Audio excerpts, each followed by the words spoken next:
Intro. Welcome to a chilling tale from r/nosleep.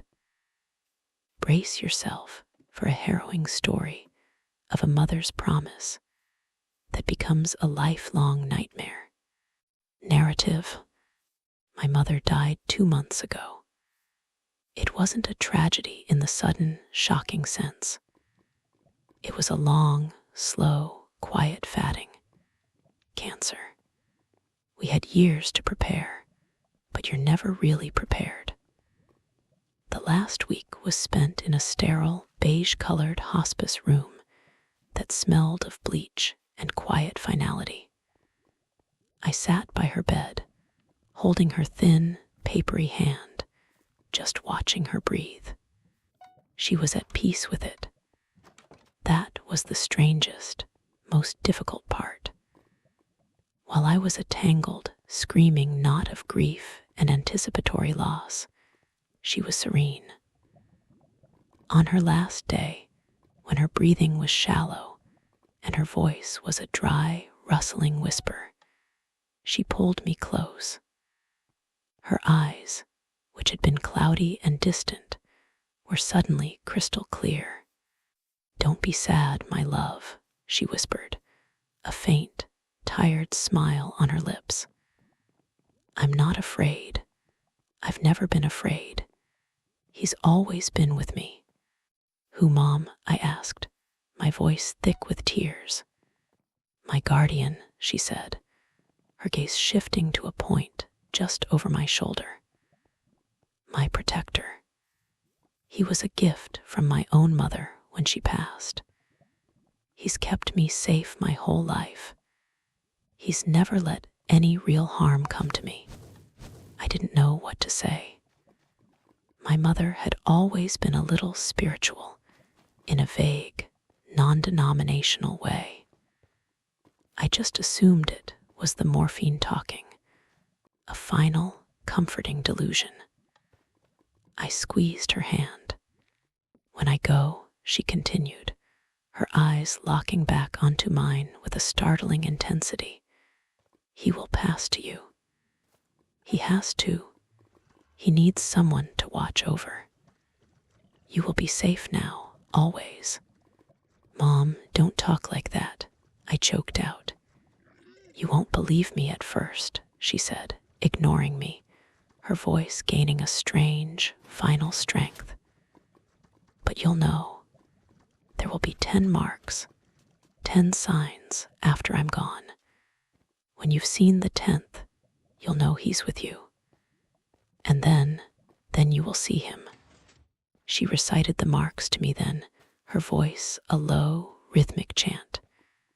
A coin returned, a silent bell, a path cleared, a saved fall, a warning unheard, a fear answered, a scent of the old earth, a touch of cold fur, a voice not your own, and finally a gaze returned.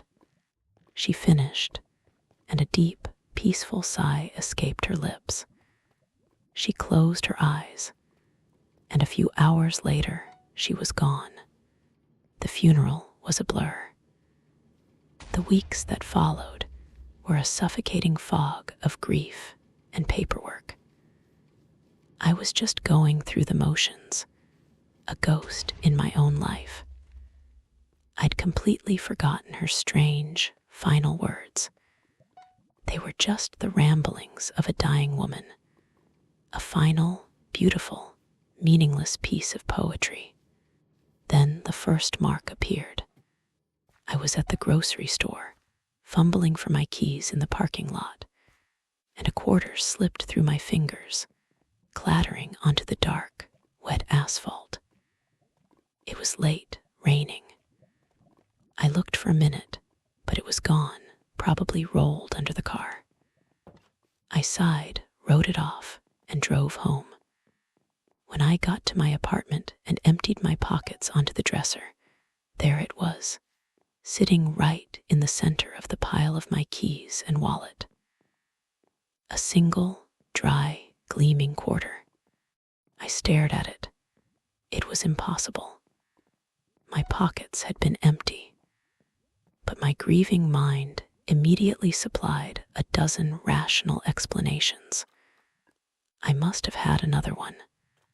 I must have picked it up without realizing it. I dismissed it, but a tiny, cold seed of unease had been planted. A coin returned. A week later, the second mark. I was walking home from work, taking my usual route past an old, decommissioned church. As I passed its silent, stone bell tower, I heard it. A single, clear, resonant bong of a great bell, echoing through the quiet afternoon air. I looked up. The tower was still. The great bell was motionless. No birds flew out. No one else on the street seemed to have noticed. An auditory hallucination, I told myself. Stress and grief do strange things to your mind. A silent bell. The third mark came a few days after that. My work building is old, and the maintenance staff is constantly doing repairs. I was heading to the break room, but the hallway was blocked by a huge, wheeled cart full of tools and equipment, left there by a worker who was nowhere in sight. I sighed, annoyed, and turned to go the long way around. I got to the end of the hall, turned the corner, then realized I'd forgotten my wallet at my desk. I turned back. The hallway was empty. The massive cart was gone. The whole process had taken less than 30 seconds. There was no way anyone could have moved it that fast. It had just vanished. A path cleared. I wasn't just uneasy anymore. I was starting to get scared. These could not be just coincidences. They were too specific, too perfectly aligned with my mother's strange prophecy. I started to feel like I was a character in a story that someone else was writing, and I started to feel like I was being watched. It was a constant, low-grade, prickling sensation on the back of my neck. I'd be in my apartment, and I'd feel a sudden, intense pressure, as if someone had just walked into the room. I'd spin around, my heart pounding, but there was never anyone there. I started seeing things too, flickers of movement at the very edge of my vision. A shadow in a doorway that was a little too tall, a little too dark. When I'd turn to look, it would be gone. Mark number 4 happened a week later. I was clumsy with grief, not paying attention. I was walking down the stairs to my apartment's lobby. I missed a step, and I pitched forward. I remember the sickening, weightless lurch, the flash of the hard, tile floor rushing up to meet me. I braced for the impact, for the crack of bone. But it never came. I just stopped, a foot from the ground, suspended in midair for a split second, as if an invisible, powerful hand had caught me by the chest. Then I was set down, gently, on my feet. I stood there, trembling in the empty, silent stairwell. A saved fall.